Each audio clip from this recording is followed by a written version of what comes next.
Assalamualaikum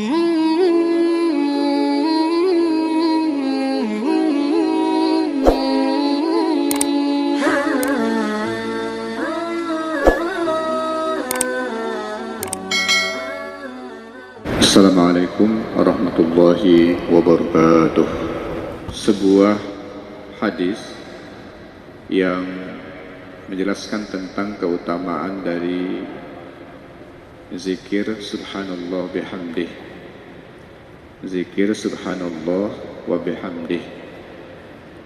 Dalam sebuah hadis diriwayatkan oleh Abu Hurairah, dikeluarkan oleh Imam Muslim, Rasulullah SAW menyatakan bahwa orang yang mengucapkan subhanallah wa bihamdih man qalaha mi'ata marratin hina yusbih wa hina yumsi lam ya'ti biha ahadun yawmal qiyamah bi afdala mimma ja'a bihi illa ahadun qala misla ma qala aw zada alaihi. Barang siapa yang mengucapkan subhanallah wa bihamdih 100 kali ketika pagi dan ketika sore. Mudah sekali ya ucapannya dan amalannya, subhanallah wa bihamdih 100 kali ketika pagi dan ketika sore. Lam ya'ti biha ahadun yawmal qiyamah bi afdal mimma ja'a bihi. Tidak ada orang yang membawa kalimat ini pada hari kiamat lebih utama dari orang yang membawa kalimat ini. Tidak ada yang bisa menandingi keutamaan orang yang mengamalkan kalimat subhanallah wa bihamdi ini ketika pagi dan ketika sore 100 kali. Kecuali ahadun qala misla ma qala. Orang itu juga mengucapkan apa yang dia ucapkan, atau zada alaih, atau menambah lebih daripada apa yang diucapkan oleh orang tersebut, baru dia bisa menandingi keutamaan dari orang yang membawa kalimat ini subhanallah wa bihamdih 100 kali pagi, 100 kali sore. Hadirin rahimakumullah, pendek sekali, hanya 2 kata ya, subhanallahi wa bihamdih kita ucapkan, tetapi ternyata ucapan ini mengandung keutamaan yang sangat luar biasa yang dianugerahkan oleh Allah Subhanahu wa taala kepada kita. Secara umum kalimat subhanallah adalah pernyataan kita bahwa kita membersihkan segala keyakinan kita terhadap Allah Subhanahu wa taala yang tidak pantas untuk Allah Subhanahu wa taala. Itu nama arti daripada subhanallah. Kita menghilangkan segala keyakinan terhadap kekurangan dan ketidakpantasan yang dialamatkan kepada Allah Subhanahu wa taala. Bahwa Allah itu maha sempurna, Allah itu maha segalanya, tidak ada kekurangan sedikit pun pada Allah Subhanahu wa taala. Itu namanya tanzih. Tanzih adalah upaya untuk membersihkan segala pikiran kita, keyakinan kita dari kekurangan dan aib yang mungkin tergambar di dalam pikiran kita tentang Allah Subhanahu wa taala. Itu kita diperintahkan untuk selalu dan sering membaca, sering bertasbih pada Allah Subhanahu wa taala, karena semua alam itu bertasbih pada Allah Subhanahu wa taala. Subhanallah ma fis samawati wa ma fil ardi wa huwal azizul hakim. Telah bertasbih apa saja yang ada di langit, apa saja yang ada di bumi, dan Allah adalah maha perkasa dan maha mengetahui dan maha bijaksana dan sebagainya. Seperti itu pernyataan yang disebutkan bahwa Allah Subhanahu wa taala itu bertasbih kepadanya semua makhluk yang ada di muka bumi ini. Nah, kalau manusia bertasbih juga berarti bertasbih bersama dengan alam yang sangat luas ini. Allah Subhanahu wa taala akan memberikan kepada mereka keutamaan-keutamaan. Akan disebutkan mendapatkan keutamaan yang tidak mungkin dibandingkan atau ditandingi oleh orang-orang lain, kecuali orang tersebut juga membawa kalimat ini. Hadirin hadirat rahimakumullah, di antara keutamaan daripada mengucapkan subhanallah bihamdi 100 kali atau secara umum tasbih pada Allah Subhanahu wa taala. Yang pertama adalah kalimat tasbih dan tahmid ini merupakan ahabbul kalam ilallah. Adalah perkataan paling dicintai oleh Allah Subhanahu wa taala. Perkataan yang paling dicintai oleh Allah. Dalam sebuah hadis diriwayatkan ahabbul kalami ilallah arba. Perkataan yang paling Allah cintai itu ada 4. Subhanallah walhamdulillah wa la ilaha illallah wallahu akbar la yadurruka biayyihinna bada'ta.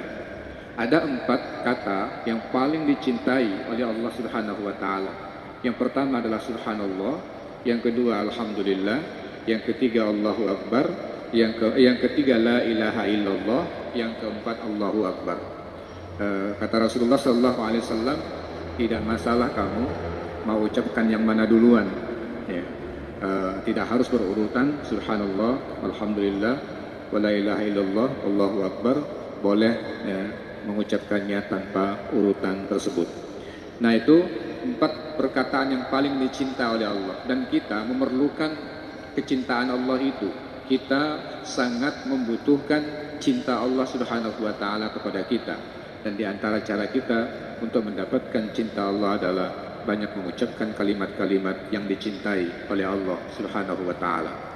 Yang kedua, bahwa mengucapkan tasbih, tahmid ini adalah sababun dimahwil dzunub wa takfir al khataya.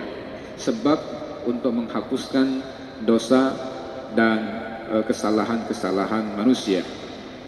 Rasulullah sallallahu alaihi wasallam bersabda, "Ma 'alal ardi rajulun yaqulu la ilaha illallah Allahu akbar wa subhanallah walhamdulillah wa la haula wa la quwwata illa billah illa kuffirat anhu dhunubuhu walau kanat aksar min zabadi al-bahr."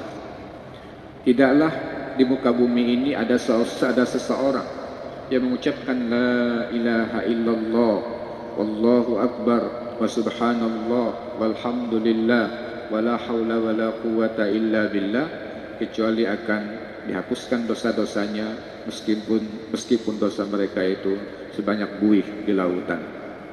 Nah, ini salah satu di antara penyebab Allah Subhanahu wa taala menghapuskan dosa kita ketika kita mengucapkan banyak tasbih dan tahmid kepada Allah Subhanahu wa taala.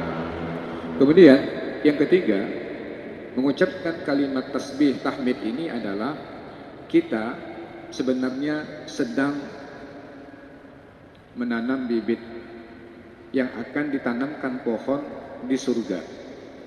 Jadi kita sedang menanam pohon yang nanti akan ditanamkan di surga, di mana kita mudah-mudahan Allah Subhanahu wa taala pilih untuk memasuki surganya. Amin ya rabbal alamin. Itu di antaranya pohon surga itu adalah kalimat-kalimat yang kita ucapkan. Rasulullah sallallahu alaihi wasallam bersabda, "Laqitu Ibrahim lailata usriya bi." Aku bertemu dengan Nabi Ibrahim ketika malam aku diisrakan. Ketika malam aku diisrakan, aku ketemu dengan Nabi Ibrahim. Faqal, lalu Ibrahim mengatakan, "Ya Muhammad, akri ummataka minnis salam." Wahai Muhammad, bacakan untuk umatmu salam dariku. Akri ummataka minni assalam. Bacakan salamku kepada umatmu. Itu salam dari Nabi Ibrahim kepada kita umat Nabi Muhammad sallallahu alaihi wasallam ketika Nabi Muhammad bertemu dengan Nabi Ibrahim di malam Isra dan Mi'raj. Wa akhbirhum annal jannata thayyibatut turbah. Dan kabarkan kepada mereka bahwa surga itu tanahnya sangat subur. Azbatul ma, airnya itu sangat enak. Wa annaha ki'an, surga itu adalah tanah luas yang lapang tanpa ada pohon-pohonan. Wa anna firasaha subhanallah walhamdulillah wa la ilaha illallah wallahu akbar. Dan tanamannya nanti adalah subhanallah walhamdulillah la ilaha illallah allahu akbar. Itulah nanti yang akan menjadi tanaman surga. Nah, hadirin hadirat rahimakumullah. Dan yang terakhir, di antara kenapa kita penting sekali untuk mengamalkan kalimat subhanallah walhamdulillah seperti ini adalah karena dua kalimat seperti ini akan memberatkan timbangan kita pada hari kiamat. Kalimatani khafifatani fil lisan thaqilatani 'inda rahman. Dua kata yang sangat ringan di lisan, berat di timbangan. Subhanallah bihamdi subhanallahil azim. Subhanallah bihamdi subhanallahil azim. Itu kata Rasulullah SAW, ringan di lisan, berat nanti di timbangan pada hari kiamat. Oleh sebab itu kami mengajak kita semua jangan sampai menghabiskan waktu yang kita lewati sia-sia tanpa menanam pohon surga, mendapatkan ampunan dari Allah Subhanahu wa taala, dan untuk memberatkan timbangan kita. Setiap kita bergerak, setiap kita tidak ada aktivitas, maka ucapkanlah subhanallah bihamdi subhanallahil azim. Kemudian di waktu pagi dan sore subhanallah bihamdi sampai 100 kali, dan boleh juga kata Rasulullah lebih daripada 100 kali. Tapi usahakan jangan kurang dari 100 kali setiap pagi dan sore. Mudah-mudahan amal-amal sederhana, ringan seperti ini bisa dan dimudahkan Allah Subhanahu wa taala untuk kita amalkan, sehingga dosa-dosa kita yang kita nggak tahu dari mana kita melakukannya, kita nggak sadar melakukannya, dihapuskan oleh Allah Subhanahu wa taala. Kemudian timbangan kita nanti akan diberatkan oleh Allah, dan mudah-mudahan menjadi tumbuh-tumbuhan yang akan membuat rindang, pohon-pohonnya akan membuat rindang suasana di dalam surga, dan mudah-mudahan kita dimasukkan oleh Allah Subhanahu wa taala ke dalam surganya. Aku qauli hadza wa astaghfirullah li wa lakum. Assalamualaikum warahmatullahi wabarakatuh.